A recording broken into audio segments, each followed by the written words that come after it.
Bem-vindos, Scilab Básico. Hoje nós vamos falar sobre o plot 2D, professor Schies e André Breton, gerando gráficos 2D no Scilab. Bom, basicamente, tendo vetores linha de mesma dimensão, eles podem ser vetores colunas, mas aqui vamos trabalhar com vetores linhas, tá? Nós temos vetores x, y1 e y2, né? Então, todos eles têm 5 elementos. Nós podemos plotar x versus y1, x versus y2, em um mesmo gráfico com os comandos plot x, y1 na linha de baixo x, y2. Então, o x é o eixo da abscissa, o y é o eixo da ordenada. Né? Ou, nós poderíamos alternativamente escrever tudo em uma única linha. Plot x, y1, x, y2. Nesses casos, os valores das abscissas poderiam ser diferentes para as séries. Então, o x associado ao y1 poderia ser diferente do x associado ao y2. Tudo bem? Nós estamos especificando os pares x e y. Então, ele está pegando na sequência o x e o seu y respectivo. Também nós poderíamos plotar, escrever esse seguinte comando. Plot x, vírgula, abre colchetes y1, vírgula, y2. Note que y1, vírgula, y2 é uma matriz. E isso daqui é conveniente ser empregado, ou só pode ser empregado, quando todos os y têm um único x, um único vetor x associado. Então, o x é o mesmo tanto por y1 quanto por y2, diferente das alternativas anteriores. O plot ocorrerá no gráfico atualmente ativo. Né? Então, note, por exemplo, que na primeira forma, onde a gente tem duas linhas de programação, ao plotar x, y1 e depois escrever uma segunda linha x, y2, ele vai plotando as sequências no gráfico atualmente ativo. A especificação das linhas. A especificação das linhas permite obter linhas de diferentes cores e formas. Né? Então, no caso de formas, por exemplo, tracejado, traço ponto, etc. Então, por exemplo, nós temos uma tabela do especificador associado à cor e do especificador associado ao estilo de linha. Então, por exemplo, ao plotar x e y1, nós estamos plotando a sequência x e y1, aspas simples, nós estamos dando R, que é característico da cor vermelha, a maior parte desses indicadores de cor são a primeira letra da cor em inglês. Né? Então, seria de red. Aqui a gente tem, então seria vermelho, seguido do indicador da linha tracejada, seriam 2 tracinhos. E fechamos ali com uma aspa simples. A gente vai plotar o y1 segundo uma sequência linha vermelha tracejada. Podemos ainda usar marcadores, e nós temos aqui uma tabela de marcadores, mais o ozinho representando um círculo, o asterisco, enfim. Então, por exemplo, nós estamos plotando a sequência x e y com uma cor vermelha tracejada acompanhada de um asterisco. E nós estamos plotando x e y2 com círculos azuis. Então, o B é de blue, está caracterizando lá na tabela anterior, seria o primeiro indicador da cor. O segundo é o indicador do círculo. Né? Então, note que não existe um mesmo indicador de uma mesma letra que indique cor e círculo. Então, você tem um indicador para cor e um indicador para o círculo. Okay? Então, o círculo azul ali não tem acompanhado nenhuma linha.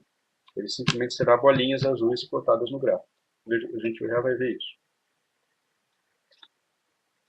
A legenda. A legenda pode ser pedida após a inserção das séries plotadas, havendo opções de formatação. Então, nós podemos plotar x, y1, R, x, y2, bolinha azul, legenda, y1, y2, ou seja, ele vai aparecer na sequência dos plots, né? Então, o primeiro plot será a legenda y1, o segundo plot será a legenda y2. Nós podemos escolher um númerozinho do lado de 1 a 4, que indica a posição da legenda, superior, inferior direita, superior direita, superior esquerda, inferior esquerda. E um booleano, que indica se a legenda conterá bolas. Ok? Bom, vamos ver esses comandos lá no Scilab. Bom, então aqui nós temos o Scilab. Então, por simplicidade, já estão escritas as expressões. Nós começamos com clear, clc, xdel. O xdel agora começa a ser importante, porque ele limpa os gráficos quando a gente quer rodar de novo. Tá? Então, ele limpa todos os gráficos. Nós temos um vetor x que vai de 0 a 1, de 0,25 a 0,25. Nós temos um vetor y1 que vai de 1 a 2, de 0,25 a 0,25. Nós temos um vetor y2 que vai de 1 a 3, com espaçamento de 0,5. Todos esses vetores têm 5 elementos. Então, e estão transpostos aqui para serem vetores linha. Então nós estamos pedindo x, y1, linha vermelha, pontilhada, acompanhada de um asterisco. X versus y2, linha azul, tracejada, acompanhada de um círculo. Na legenda, nós vamos colocar y1, y2. Okay? Esse cara aqui é o indicador da posição da legenda e nós não queremos borda na legenda, por isso nós estamos colocando aqui falso. Então vamos pedir para rodar e vamos ver o que acontece. Observe que nós temos aqui o gráfico gerado. Tá? Então, conforme nós observamos, x, y1, y2. Apenas para ilustrar, vamos mostrar caso eu modifique esse número e modifique isso aqui para true. Observe o que acontece. Então isso aqui vai mudar a posição da legenda, isso aqui vai colocar uma borda em torno da legenda. Então observe, isso aqui mudou a posição da legenda para superior à direita e colocou uma borda na legenda. Então se eu coloco isso aqui igual a 2, por exemplo, nós teríamos a legenda ali do lado. Enfim, essa é a nossa representação. Bom, ainda com o comando legend, há outras opções de formatação. A gente pode formar a coordenada da legenda, ajustar a fonte e tal. Alternativamente, o comando GCE pode ser usado para a formatação mais detalhada da legenda. A gente não vai detalhar ele aqui. Se vocês tiverem necessidade, procurem como é que isso funciona no Scilab. Okay? Geração de um novo gráfico. O comando SCF de um número ativa o gráfico associado ao número. Se você não colocar nada, não colocar número, ele vai gerar um novo gráfico. Então vamos ver lá no Scilab.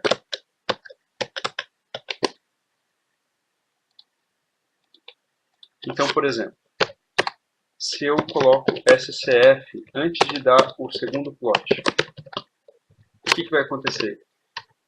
Ele vai criar um gráfico para plotar esse primeiro dado. Depois ele vai criar um segundo gráfico para plotar esse segundo dado. Então aqui nós vamos ter dois gráficos resultantes. Vamos plotar para ver. Então observe que ele plotou dois gráficos. Tá? Então janela gráfica número 0, janela gráfica número 1. Tá? Eu poderia reativar a janela gráfica número 0.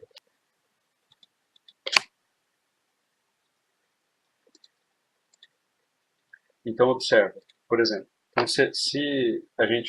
se a gente colocar um número, ele reativa a janela gráfica associada ao número.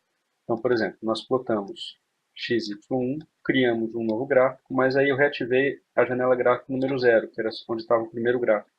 Então ele vai plotar isso aqui no primeiro gráfico ainda. O segundo gráfico que ele criou vai ficar vazio. Então, ao rodar isso aqui, note que é exatamente o que aconteceu. Nós temos um gráfico totalmente preenchido e outro gráfico vazio. Então, esse SCF é utilizado para atualizar gráfico.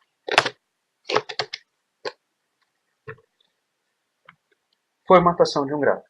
Ao definir, por exemplo, graph, poderia ser qualquer nome de variável, graph eu estou usando como exemplo, tá? Mas poderia ser qualquer nome de variável, igual ao comando. O comando é GCA, e aqui você teria, de novo, o número do gráfico identificado. Né? Então, se você não disser nada, ele faz sobre o gráfico ativo. Então, o que acontece? A variável graph vai passar a conter uma série de propriedades. Note que estão aqui listadas a série de propriedades da variável graph, que a gente pode modificar para formatar o gráfico. Então, por exemplo, nós temos aqui graph igual a GCA, ou seja, a variável graph vai passar a receber todas essas propriedades. Então, por exemplo, graph.eixos visíveis, ele está dizendo quais eixos são visíveis. Então, aqui, por exemplo, os valores dos eixos visíveis. Né? Ele está desativando o eixo Y, que é o segundo. Ele está mantendo o eixo no X e, eventualmente, numa terceira dimensão, caso haja. Mas aqui nós não temos. Só X e Y. Então, no segundo, ele está dando data bounds, ou seja, são os limites do eixo X. O segundo são os limites inferior e superior do eixo Y. A fonte do número do texto nos eixos. O texto que está no gráfico, nos eixos X e Y, o tamanho da fonte, o título do texto. Então, nós temos uma série de exemplos aqui apresentados. Por exemplo, lá no Celeb, então aqui no Celeb nós temos aqui o comando já escrito por simplicidade, tá? Aqueles comandos todos lá que são apresentados. Então, eu vou rodar apenas para a gente ver como é que isso formata o gráfico. Nota, ele colocou exatamente o que a gente pediu para colocar. Então, no eixo X tempo, deslocamento, nós pedimos aqui para não aparecer números no eixo Y, ok? Nós demos os limites de 0 a 1 para x, de 0 a 3 para y, então observa que ele não mostrou ali os valores de y, mas é como está apresentado. Tá? Então aqui a gente tem a formatação do gráfico. Aí, cada caso é um caso conforme você desejar formatar o seu gráfico.